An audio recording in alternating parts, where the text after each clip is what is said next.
маориф яке аз соҳаҳои афзалиятноку аввалин дараҷа буда дар устуворӣ ва таҳким бахшидани пояҳои давлати миллӣ, демократӣ ва ҳуқуқбунёду дунявии мо таъмини зиндагии шоиста ва рушду тараққии кишварамон нақши муҳим дорад. ҳукумати ҷумҳурии Тоҷикистон ҷиҳати таъмини рушду пешрафти таълиму тарбияи насли наврас ғамхорию таваҷҷӯҳи махсус зоҳир менамоянд. аз соли 1991 то ба имрӯз дар мамлакат 3020 иншооти соҳаи маориф бо зиёда аз 1 миллиону 300 ҳазор ҷойнишаст сохта ба истифода супорида шудааст. ҳадафи роҳбарияти ҳукумати ҷумҳурии Тоҷикистон аз ин иқдомҳои наҷибона баланд бардоштани сатҳи маърифатнокии наврасону ҷавонон, тақвият бахшидани ҳисси ватандӯстӣ, ҳуввияти миллӣ, арҷгузорӣ ва омӯхтани забон, таърих, фарҳанги босонии тоҷикон, тавсеаи доираи донишу ҷаҳонбинии илмиву техникии сокинони кишвар мебошад. аммо таассуфовар аст ки имрӯз на ҳамаи кормандони соҳаи маориф ба қадри ғамхорию таваҷҷӯҳи ҳамешагии ҳукумати ҷумҳурӣ мерасанд. баъзе масъулони соҳа ба ҷои таъмини раванди дурусти таълиму тарбияи насли наврас ва содиқона иҷро кардани вазифаҳои худ даст ба қонуншиканӣ мезананд. дар натиҷаи гузарондани чорабиниҳои оперативии ҷустуҷӯӣ аз тарафи кормандони мақомоти амнияти миллии ҷумҳурии Тоҷикистон, фаъолияти ғайриқонунии сардори раёсати маорифи ноҳияи Рӯдакӣ Иқболи Неъматулло соли таваллудаш 1991, истиқоматкунандаи шаҳри Душанбе, ноҳияи Сино, ҷамоати Чортеппа, деҳаи Арбобхотун ошкор гардид. номбурда 31 октябри соли 2022 бо фармони вазири маориф ва илми ҷумҳурии Тоҷикистон ба вазифаи сардори раёсати маорифи ноҳияи Рӯдакӣ таъин шудааст. дар муддати ҳамагӣ 4 моҳи фаъолият дар мақоми мазкур як қатор ҷиноятҳои дорои хусусияти коррупсиониро содир намуда ба шаъни корманди соҳаи маориф иснод овардааст. баъд аз хатми донишгоҳи давлати омӯзгории Тоҷикистон соли 2013 то 17 дар муассисаи таҳсилоти миёнаи 170 ноҳияи Рӯдакӣ ба ҳайси омӯзгори фанни таърих ва ҳуқуқ фаъолият намудам. از سال 2017 تا 2022 در JDMM فاوز همچون راننده فعالیت کردم.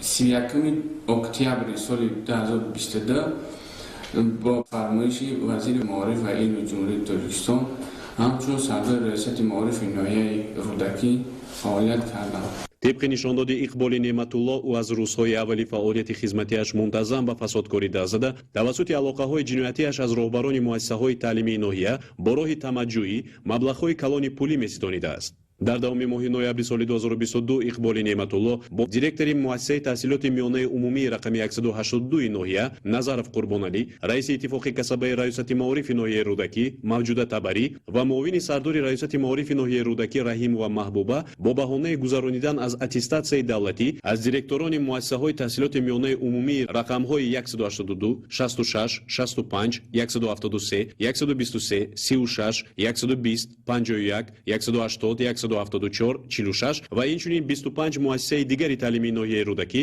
ҷамъ 36 нафар бо суистифода аз мансаби ишғол намудааш дар маҷмӯъ 65700 сомонӣ пора талаб намуда гирифтааст.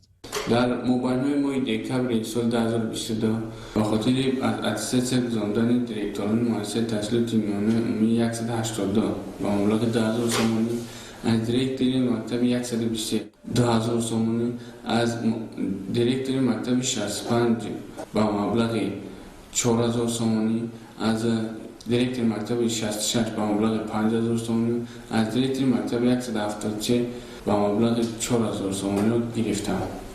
و بعد مرتبه دیوم با میانروی رئیس اتفاق کسبه ریاست معارف ناحیه مذکور از دیرکتور مکتب 36 با مبلغ 3000 سومانی از دیرکتور مکتب 51 با مبلغ 1500 سومانی از دیرکتور مکتب 180 با مبلغ 1000 سومانی از مکتب 174 با مبلغ 1000 سومانی از دیرکتور مکتب 120 با مبلغ 1500 سومانی گرفتم. پیش از اتستات با معاون سردار ریاست معارف رحیمова Маҳбуба از 25 دیرکتور با مبلغ 35,000 сомонӣ гирифтам.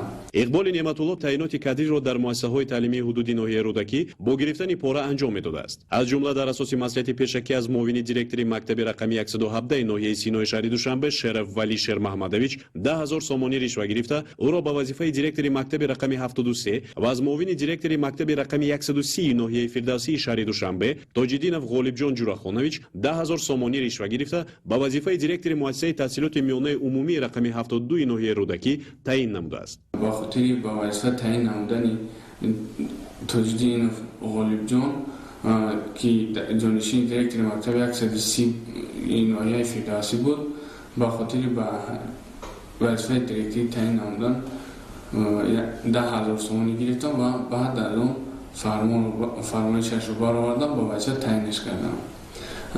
Барои ба вазифа таъин намудани дар муассисаи таҳсилоти миёнаи умумии рақами 73 ноҳияи рӯдакӣ аз Шериф Валиҷон ки қаблан шинос будем ба маблағи 10,000 сомонӣ гирифтам ва ӯро низ ҳамчун директори муассисаи мазкур таъин намудам. амалҳои ғайриқонунӣ, фасодкориҳои Иқболи Неъматулло зимни амалӣ намудани чорабиниҳои тафтишотӣ, пурсиши шоҳидон ва ашхоси ҷабрдида пурра тасдиқ гардиданд ва тибқи қонунҳои амалкунандаи Ҷумҳурии Тоҷикистон ҳуҷҷатгузорӣ карда шуданд. Нисбат ба дастгиршуда бо дастрасии моддаи 314 қисми 2 Кодекси ҷиноятии Ҷумҳурии Тоҷикистон сӯистифода аз мансабҳои давлатӣ, парвандаи ҷиноятӣ оғоз карда шуда, чораи пешгирии ба ҳабс гирифтан татбиқ карда шудааст. Тафтишоти пешакӣ оид ба ошкор сохтани дигар кирдорҳои коррупсионии Иқболи Неъматулло ва алоқаҳои ҷиноятиаш идома дорад. албатта Иқболи Неъматулло ҳоло аз кирдорҳои ҷиноятӣ содир намудааш сахт пушаймон аст ва тибқи муқаррароти қонунгузорӣ ҷавоб хоҳад гуфт. Вале масъулинро зарур аст ки ҷиҳати пешгирӣ намудани роҳёбии чунин нафарони тасодуфӣ ба соҳаи маориф ки муҳимтарин ниҳоди тарбиятгари насли ояндаи миллат мебошад, тамоми чораҳоро андешанд.